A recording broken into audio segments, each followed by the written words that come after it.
For day 11 of our 12 days of Christmas, we are painting another ornament, but it's quite different from the one we painted before. So have fun with it, play with colors, and let's get right into it. To start off with, I am going to be tracing this cookie cutter that I got from a secondhand crafting store. And I'm telling you, it's very imperfect. Can you see that?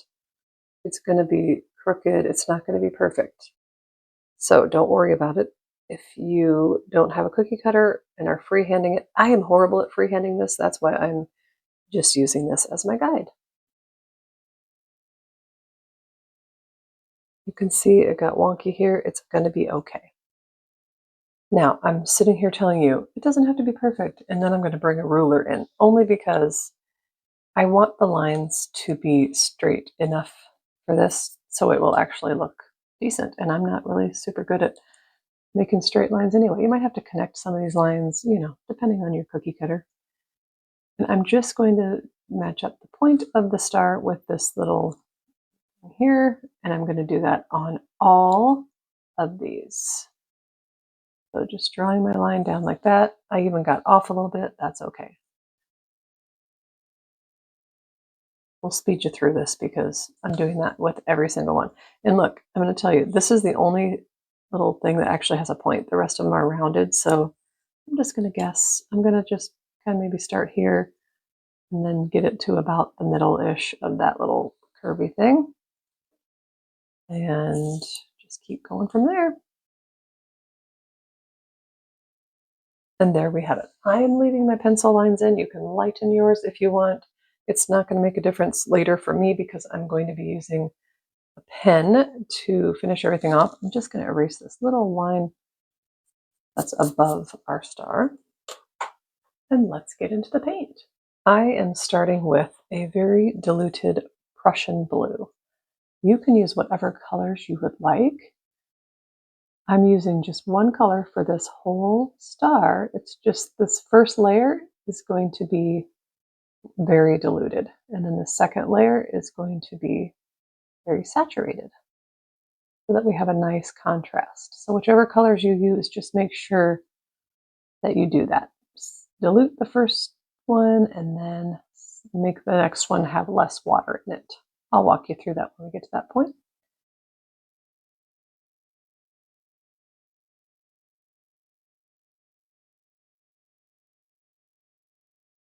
It also doesn't have to be like super uniform in color. Do you know what I mean? Like if this, I don't want it that light from that, but it doesn't have to be perfect. So don't worry if you're like, oh, that doesn't look the same as up there. It's all going to look great in the end. And then now we'll work on this side. Working sort of quickly here because we don't want anything to dry, and then if I touch into it, it's going to layer it. We just want this whole layer to just kind of mix together, blend together, not mix. You know what I mean?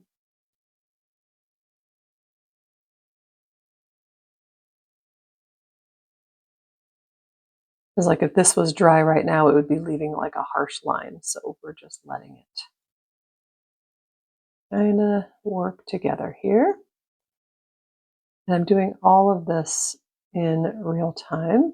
There's going to be parts of this video that I speed you through because you can just pause when you're painting. And there's just certain parts that are very repetitive and you don't need instruction on it. So I was just trying to get up to the edge there, which really not necessary because the pens are going to be on the edges. Right? And just kind of going through the whole thing since it's all still wet.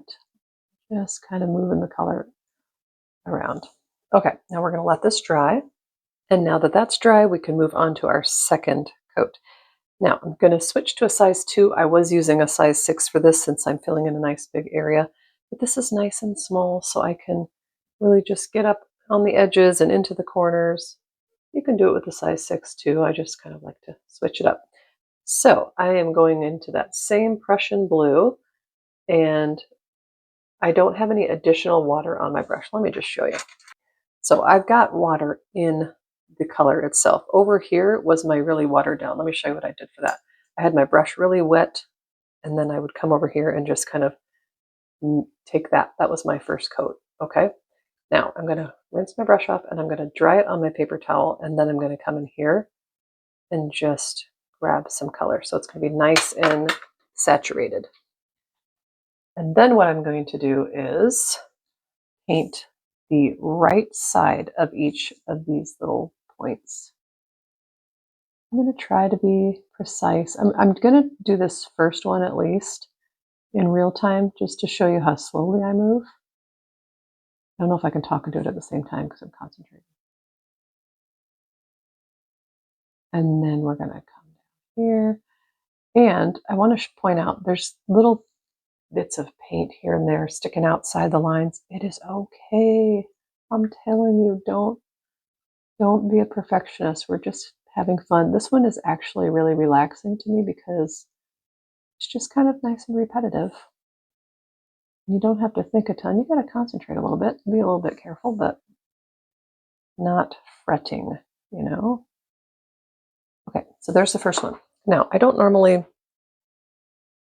move my paper for you because I feel like that can be distracting. I'm sure nobody cares, but I'm just going to let you know. Since I'm having to be a little bit precise with some of this stuff, I am going to move it because it's just easier to paint that way for me. So I'm just going to be doing that on this entire star. But the reason I'm going like really slowly, well, that's just how I paint when I'm doing something like this. But I'm not speeding up for you yet. It's just to show you, take your time and try to enjoy taking your time. Like I really do. When I do my snail mail club paintings that just are a lot more detailed, I love it. I love taking the time. So, and I just wanted to show you this because sometimes I think when you see like videos that are sped up, it makes you feel like, oh no, I'm so slow. And no, you're not. This is how slow I'm going. Not to make anybody feel good, but that's just what I do. Okay, I think you've seen two now. You can see where we're going with this. And now I'm going to speed you up through the rest of these. And on a whim, I'm just adding a little circle in the center here. I liked it without it. I can say that looking back, but I like it with it as well. And then just a little touch up there. And there it is. I'm going to let this dry and then we'll work on our next step. Okay, she's all dry now. I'm going to bring in a fine liner. This is optional. You could just leave it, isn't it? I mean, she looks pretty fancy considering it was very simple. This took me about 10 minutes to do. I didn't speed up the video for you. And now I have a 005. I kind of want bigger, thicker lines, but I also just want to be careful. I don't know. I know I'm contradicting myself. Have fun, be free, be so careful. No, no, no. But this is just kind of a different piece than I normally do. You know what I mean? There's just some preciseness to this. And so I'm outlining the whole thing that you don't need to watch me do this slowly, but you can see how slow I'm being. And it bothers me just a little bit, again, contradicting myself, that there's like white space there, but I'm going to leave it. And I'm going to speed you through the rest because, yeah, this is how slow I'm going, and you don't have all day. Nor do you need instruction on any of this. So, okay, bye. So yeah, just outlining everything. And then I'm also going to draw in a line where the light blue meets the dark blue. We are going to now just make this into an ornament. We're going to put a simple little loop on top. And then I'm going to bring my ruler back in just to give it a nice straight line, which I have not done this before because I normally just don't mind if it's not straight. But again, this one's just kind of a neat little ornament. I want it to look neat. And there it is. I think it's so sweet. Now, against my better judgment, I'm going to add splatter. I am going to take our lighter color of blue, of our Prussian blue, and put plenty of water on my brush. Okay, I'm going to take this little sticky note and just cover the star up while I put splatter on. And I don't know why I don't want the splatter to touch the star. It's just, that's what my brain is telling me, and so I'm going to obey that. All right, here we go. Add a little bit of fun of light. I'm doing the light blue because I just feel like that will look a little nicer. Let's see what it looks like. Now listen, little tip. I'm going to wait for that splatter to dry because I have removed things before letting splatter dry, and it smears it and it wipes it across the page. So I am actually going to dry that before I move anything. Still going to be careful in case anything is wet on that card. And I like it, but I also want more.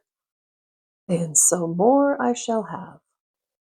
I love the splatter, and now I also want to add one more detail because for some reason I need some white gel pen. So again, bringing in the ruler, this might be the first time I've ever brought in a ruler in a video. And I am just going to put a white line right here up to that little circle in the middle, and then I'm going to come right down here and do another one. I think it's going to add just enough. It's very subtle, but I'm going to like it. You know what I need to do too is let that white pen dry before I do the next one, because if I rub the ruler across it, it could smear it. So I'm going to let that dry. Actually, I don't have time to let it dry, so I'm just going to wing it, and I'm just going to not use the ruler. And now I think she's complete. I hope you have fun with this. Play with different colors. Let me know what you think. Let me know if you give it a try. And use a ruler, don't use a ruler. Totally up to you. Whatever your comfort level is. Okay, day 12 is tomorrow. Can you even believe it? All right, we'll see you then.